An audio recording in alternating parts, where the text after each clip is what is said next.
So basically, long-term client sees you as the pretty picture guy. Everything seems to be Band-Aid type projects. Um, he listens to the opinions, but because we can't prove like a guaranteed ROI and things, he generally doesn't allow us to do anything above and beyond like the pretty picture stuff, I suppose. So how do we kind of convince this person to make changes? Becomes a good question. So like feel free to ask any questions. But like the best way to think about this is a lot of the damage is done the minute that we form our first impression. It's like if we are the pretty picture guy, then the caliber of the conversation that he's willing to have is really around his understanding of who he thought we were the minute we walked in the door.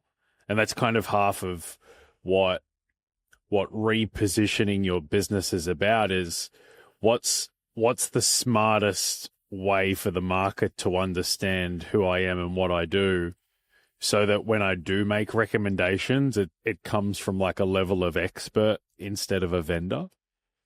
So of course we can go through, how to deal with this specific situation, but this is more of like how to put out the fire, and long term what we want to do is prevent the fire from occurring, if that makes sense. So Yeah.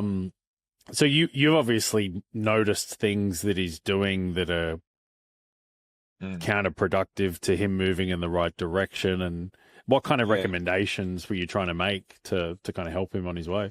Well, as a overarching kind of idea on how this has been going, he's been a client for close to 10 years.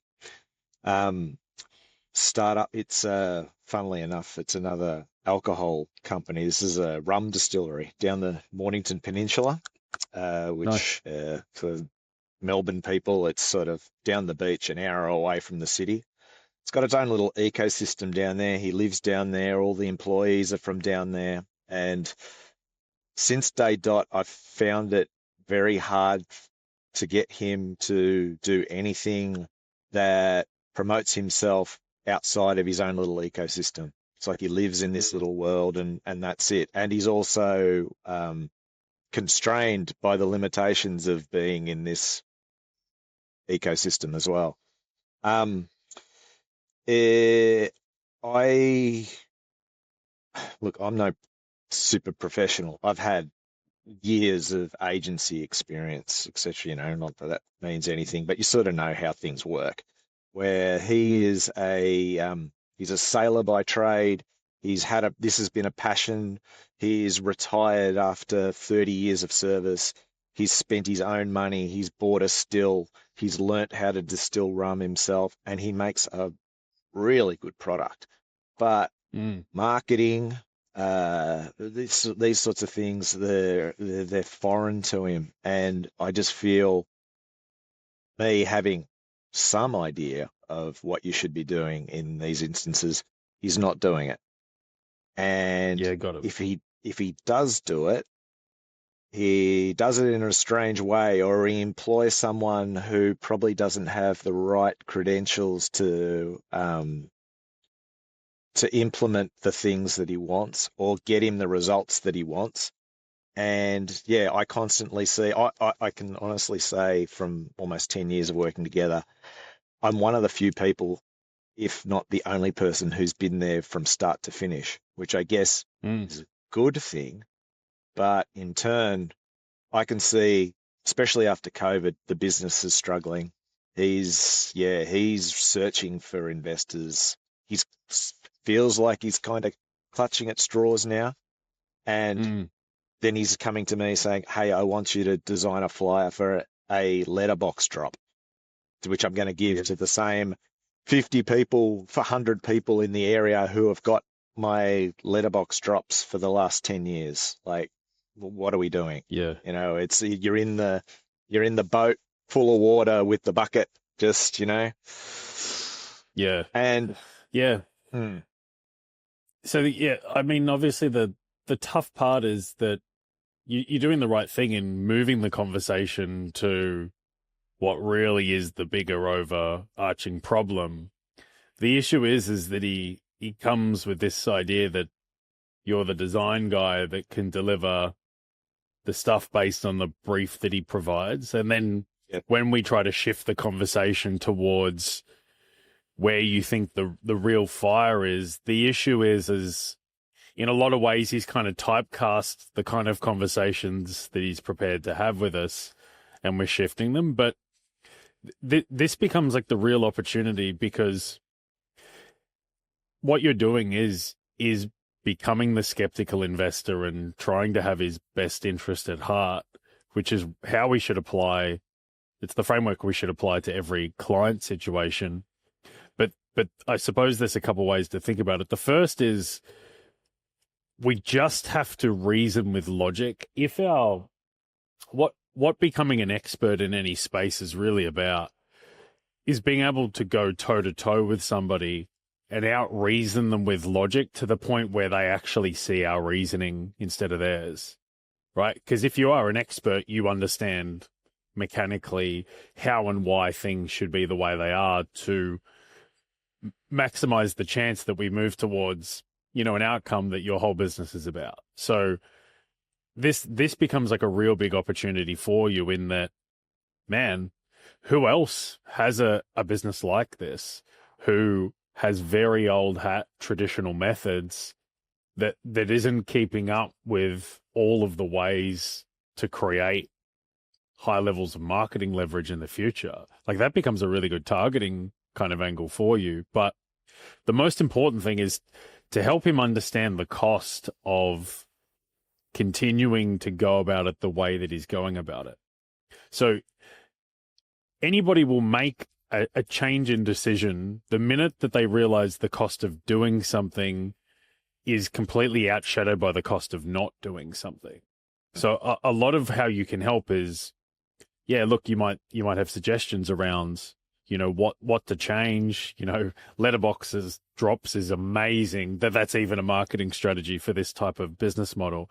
But then the question becomes, if we continue to do the letterbox drops as regularly as we have, and the growth curve continues to do what it does, what is the cost on that over the space of the next 2 years, versus if I'm to introduce something new to you, which might completely change everything?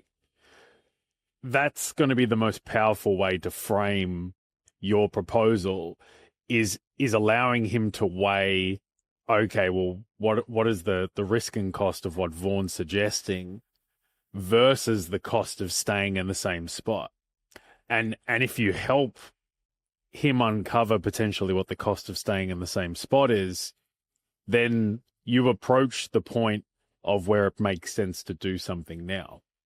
But if we don't help him think through those economics, then it's just an idea that's not backed. It's not backed with like economic reality, if that makes sense. Yeah, totally.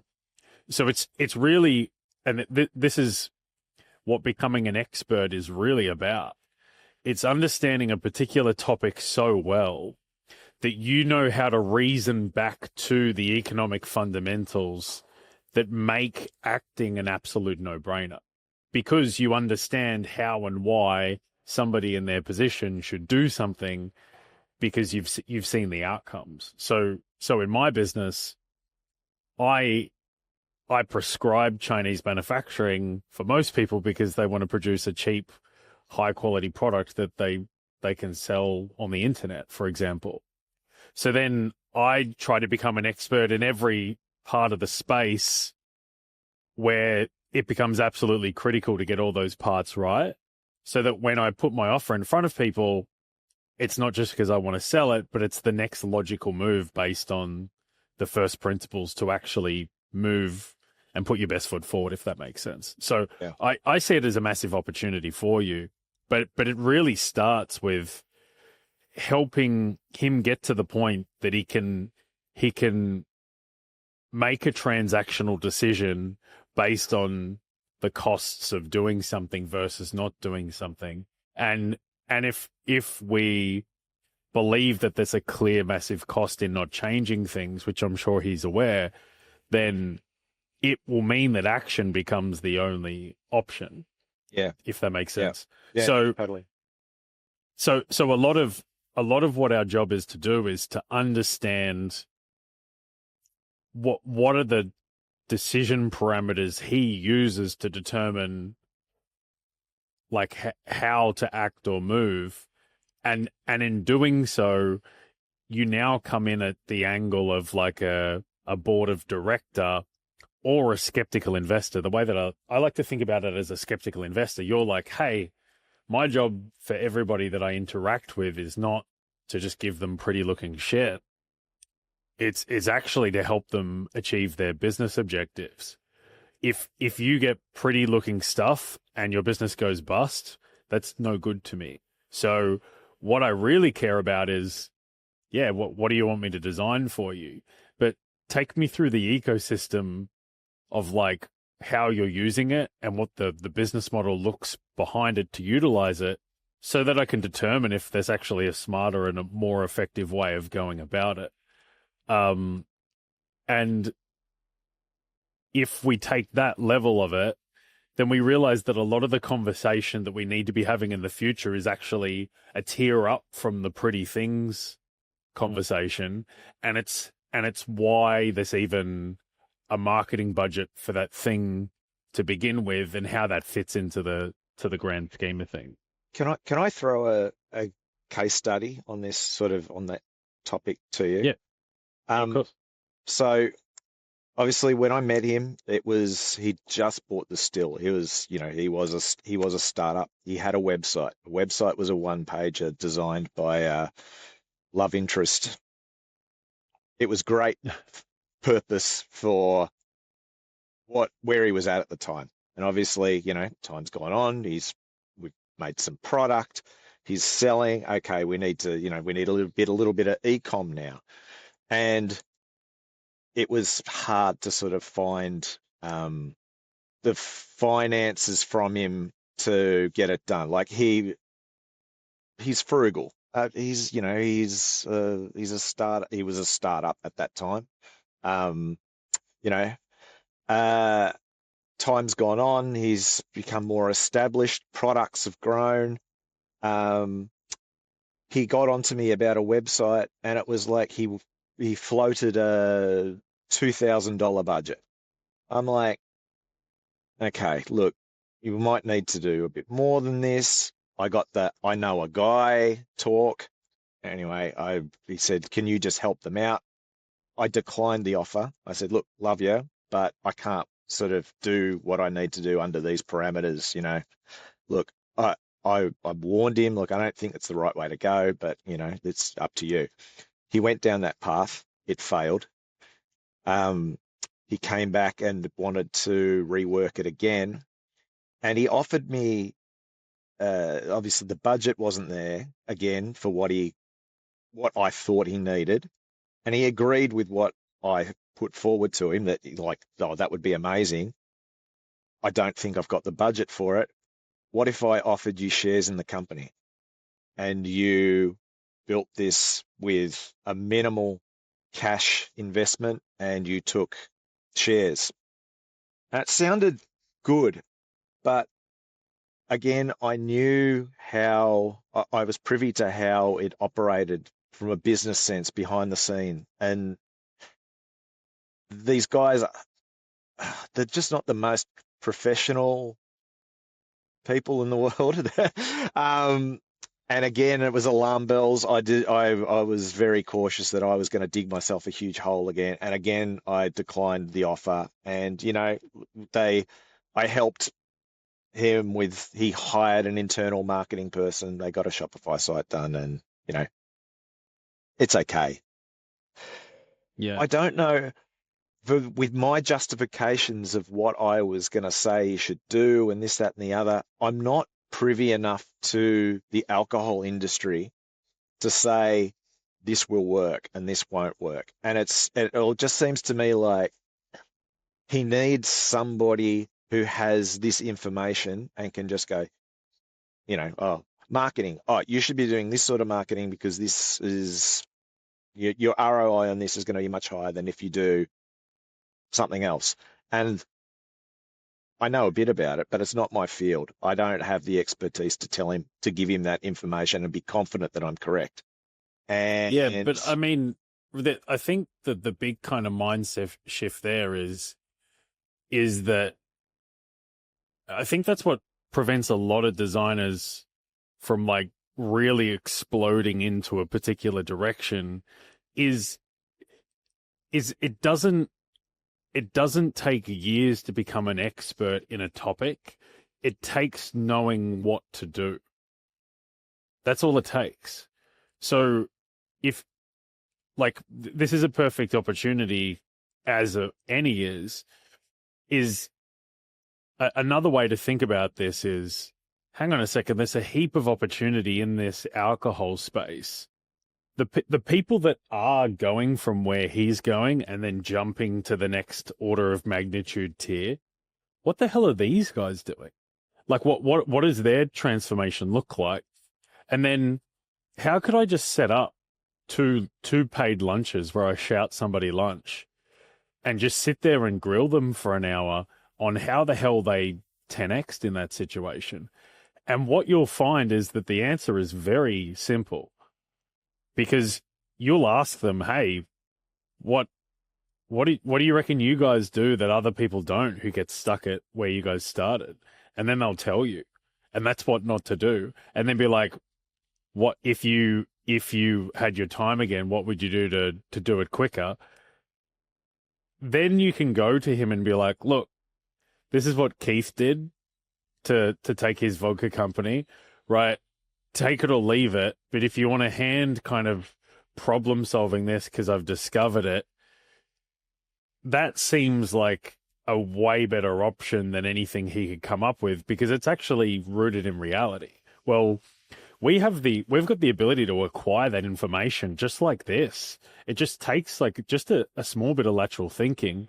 So you could become an expert in any space that you want that converges with design by just finding the right person to speak to for a couple of hours. Does that make sense? yeah, And then he might be like, but how do I trust you, Vaughn? And it's like, well, you don't have to trust me. But the real question becomes, is it better to trust somebody that can problem solve on the fly, who's spoken to somebody that's doing what you're trying to do? Or is it better for you to go figure it out and, correct me if I'm wrong, continue the trajectory that you're not that happy with over the last couple of years? So it's not about being an expert in that particular moment. It's about, do we have a more reasonable path forward for them where we can learn along the way as well? And if we can help him move in a positive direction, then guess what? We've got the confidence and we've built a bit of intellectual property on top of what we know works. We're going to start to build some momentum. And then think about the next time after this. And it's like, yeah, this guy was in a horrible situation with his rum distillery. I helped him do this, and this is where he went. And this is why I think it worked, based on the conversations I had and actually the experience of helping him out. What's going to happen to that next person?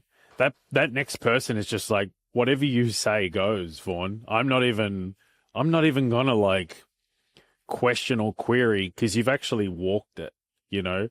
And so it only takes us moving in the direction and trying to apply pressure on a better outcome for them. And we can improve our whole business and whatever we sell in any direction just by understanding that the answers are kind of already out there, if that makes sense.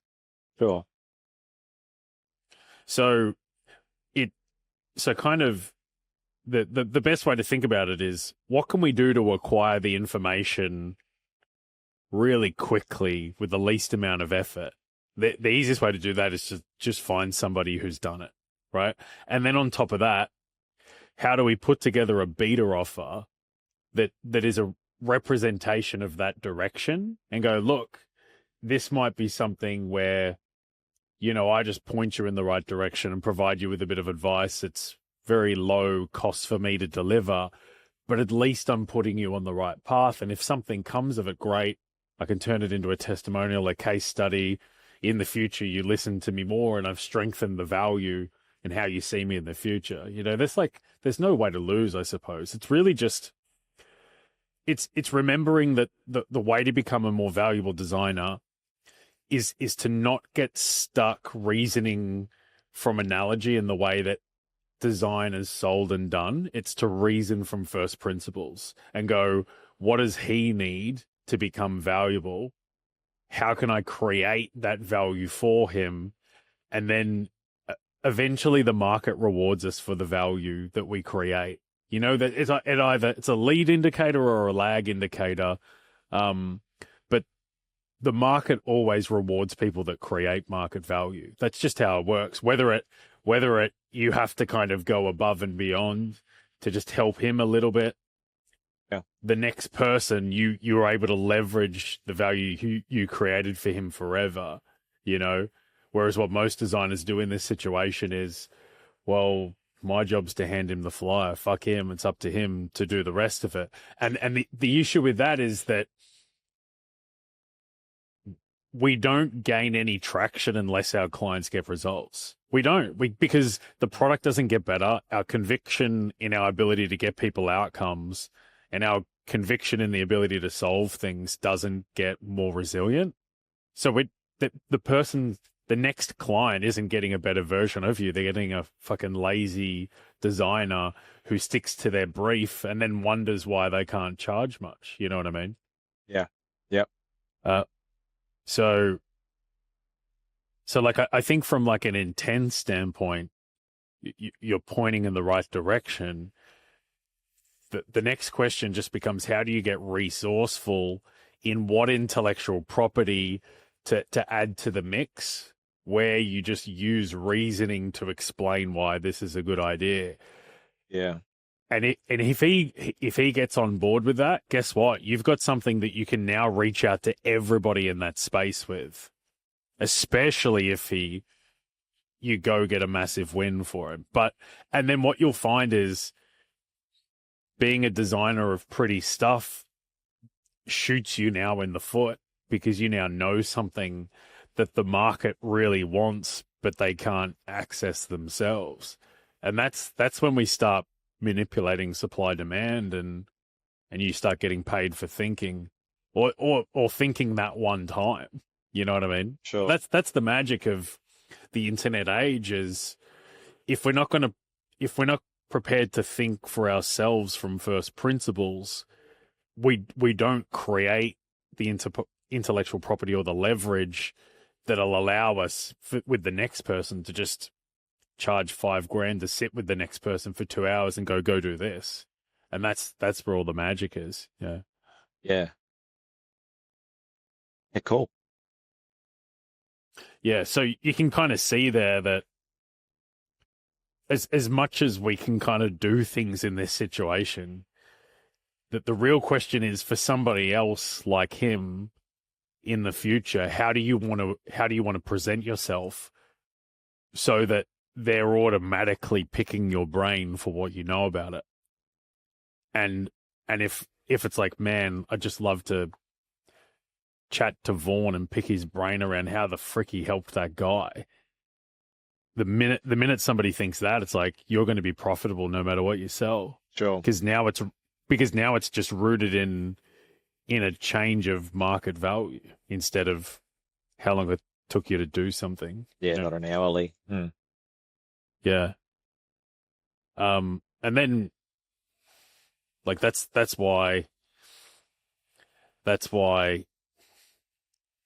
shit, Chinese manufacturing's a big deal for a lot of my clients. Better go there and find somebody that knows what they're doing. And then who knows it better than I do? They do. Well, we're going to pay them now. Right? And you just get the people that know what they're doing. And it doesn't matter if I have to learn it or somebody else has the capability problem, then we know we're moving towards a better product, you know. But yeah, it's amazing how quickly you can get the answers just from asking somebody out for lunch and going, how the hell did you 10x your alcohol company, you know? And Yeah. the thing is, they'll tell you they could chat for bloody 100 hours around what they did. But the way they answer that question, like think about how they've only got a limited amount of time, so they have to condense everything into the chat. And you ask them how the hell did they do it? They're literally just giving you exactly how to think about it. And then all you've got to do is use that as the starting point, and you've removed 98% of the things that won't get you there. You know what I mean? Yeah, sure. I'm sure he's I'm positive he's done that to like when he started this up. I'm positive he just hasn't managed to lump together a whole lot of cash and just started a business without knowing anything about it. Mm. It just seems, I guess, look, picking markets it's a hard thing, I suppose, and I guess. Again, I'm not the expert, but I'm presuming rum's probably niche. It's not, and because of the some of the other spirits, like obviously gin. I think gin you can get ROI on gin in it takes 2 weeks from nothing to a bottled product versus, Mm. rum it has to sit in a barrel for 2 years minimum. So, Yeah, well, it's a slower burn. Obviously, your money's tied up for a lot longer. Hence, there aren't as many rum companies around. Um, uh, it's that product specialty thing that I think makes it a bit harder in that there aren't a lot of startup rum companies and in Australia, and the big one is absolutely ginormous and has a monopoly and is trying to crush everyone and everybody else in its path. So talking to someone who's just in taking it out of the general alcohol lane and putting it into the product specific lane, I'm sure it's not impossible, but it's not easy. totally. But I mean, the thing is he is afloat, and it means that he's pushing merchandise. Mm, So like it's not a question of people not buying it. You know what I mean? It's yeah. it's a question of it's a question of the game plan and the strategy potentially evolving to actually better capitalize. Um, Otherwise, there just would be no sales. But like people are it's not like people are buying his product in a vacuum and they're just walking in and his product's the only option. You know what I mean? Yeah. Like he's winning at some level, but what you'll find is in this situation, and like you can pick your battles, and you might just decide this is not the battle that you want to pick. But Mm, in this situation, what I'd be asking is just purely, what is somebody who's successfully broken through in gin, like, what do they think about this situation? And hear what their kind of 5 or 6 step algorithm is, because they might have a gut feel on it. You know what I mean? mm, Like, I just because it takes 2 years to barrel, like economically, that's not as lucrative as gin. But I'm sure there's like a yin yang kind of thing that the 2 years also becomes your protection from the market, because it takes 2 years before somebody can actually make return on investment. You know what I mean? So it's like, it's also like it's like software products are really hard to develop and build. But that's why once you've got one, it's so hard. That's why they've got such big multiples, because it's so freaking hard to compete with them. You know what I mean? So mm. like that, you might find that what is seen as a negative actually is a long-term positive. But it really just comes down to, if we see big opportunities in the market for this genre of problem, and you reach out to other people that are distilling spirits or beer or any type of alcohol, and situation going on, it's like, man, there's enough of an addressable market here for me to start problem solving and speak to a few people to kind of collect the intellectual property that might build an offer. That's how to really think about it. And then the cool thing about that is you take your existing skill set and then you layer it with the execution of how to like take my assets and do something meaningful with them. And now you've got like a 4 or 5 to 10 times more valuable product, where the conversation that we're really having is what to do to get to the next tier of market penetration. And then Vaughan enters the conversation as somebody that can 10x market penetration instead of doing pretty stuff. And 90% of what he's doing is arguably the same, so 90% of what I do is design services. But I'm a product commercialization consultant. Like I enter the conversation that the market is trying to have, which is, how do I get my idea for a product into market, and what do all the pieces look like? We'll put the pieces together, and then, I just happen to be a designer as well, Yeah. Yeah. So it's a really good exercise to just take that idea, but like he doesn't care, even though we've positioned ourselves as a designer and he knows we're a designer, he doesn't care that we're a designer. And if we've got good reasoning and good problem solving skills, if we can put together an offer that makes sense, he still will eventually move forwards with it if he finds that it's a better option than the alternative. So you're only competing against him doing nothing, and you just have to make. And this is like everything, like we never have to outcompete other designers. We just have to justify why something should be done.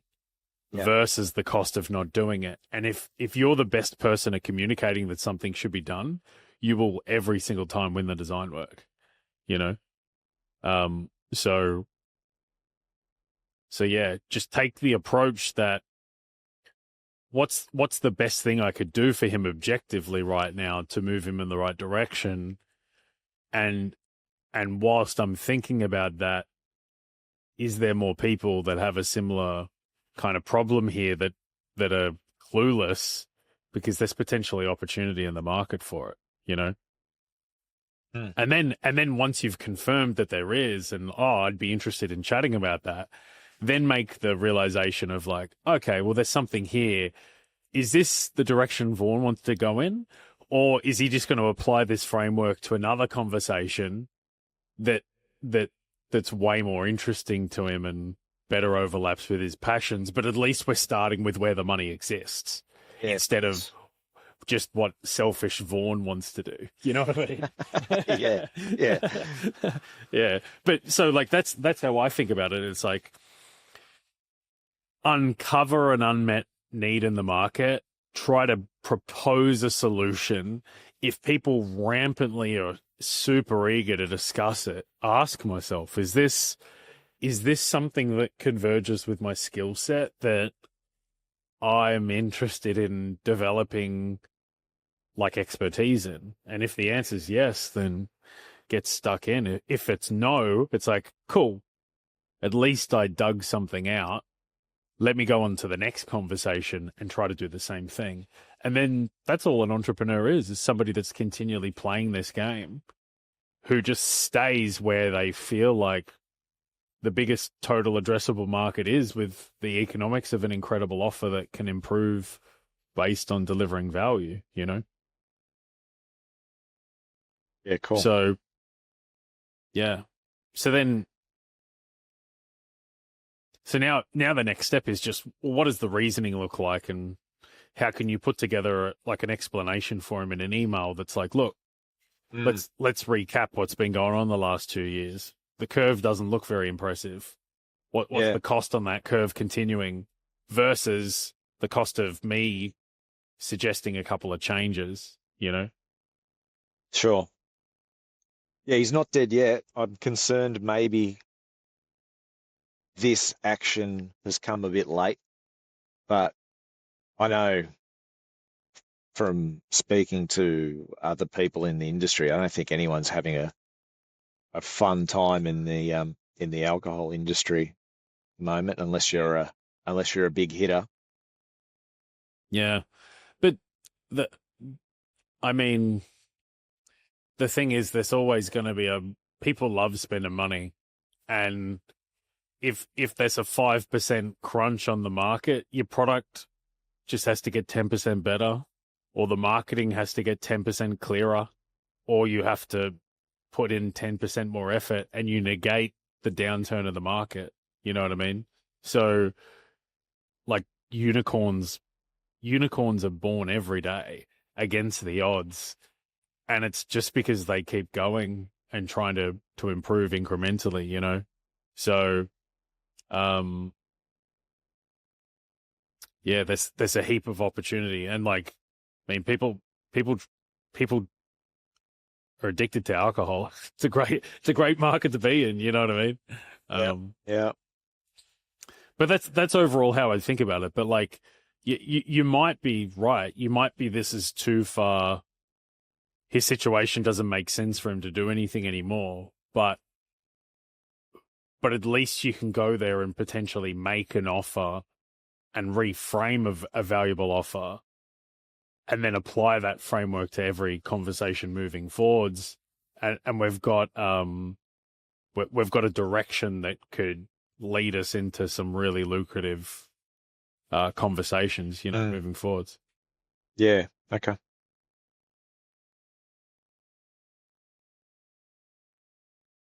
Cool. good one. Thank you. Yeah, no worries. Is there kind of any like follow-up questions you could think of? Otherwise, just feel free to send me a message. Well, look, I think I'm going to do a little bit of research about, yeah, who's. Well, I know of a few companies, obviously, that have I mean, everyone started like him, but a few of them, which, there's some obvious ones that have been bought by the big boys, that ended up, the Sahis ended up taking them, and, they're still fluffing around, and when they're not feet up on the beach and sailing their multi-million dollar yachts around the bay. Um, yeah, no, I just need to suss out. Again, putting that email to him, I think, is probably something I need to work on wording too. But yeah, I think he'd be very open to that discussion. I mean, yeah, I feel like I've got the the more trust. time, yeah, and like the more time that you spend in that world of like, you can see that what we're doing here is we're kind of like a silent investor. We're kind of thinking about it at an investor level, plugging holes in what the game plan is. So then when we reach back out and we're like, look, I'm concerned mechanically because of this, this, and this, instead of just trying to sell them design, it comes from a way more valuable angle that he's going to be able to see how helpful it is, you know? The other thing to take into account is that the big boys in these spaces, the reason that they get bigger is because they acquire and buy everybody that shows promise. So it's not like just what happens is they all get bought up. What his goal is to get bought out by somebody. So the answer is to just provide an alternative to what the big boys are offering. That's the short answer. Is like, how can you not be Bundy Rum? You know what I mean? Or like, how can you provide people with another alternative that really is a perfect fit for a particular segment of the market? Yeah. Yeah, cool. But that's how I'd think about it. What's more important is the overall operating system you apply to it to see if anything really fruitful comes from it, because then all of your past client engagements, you can reverse engineer what you would have done in those situations too. And then you just pick the one that you think has the most no-brainer leverage in it, you know?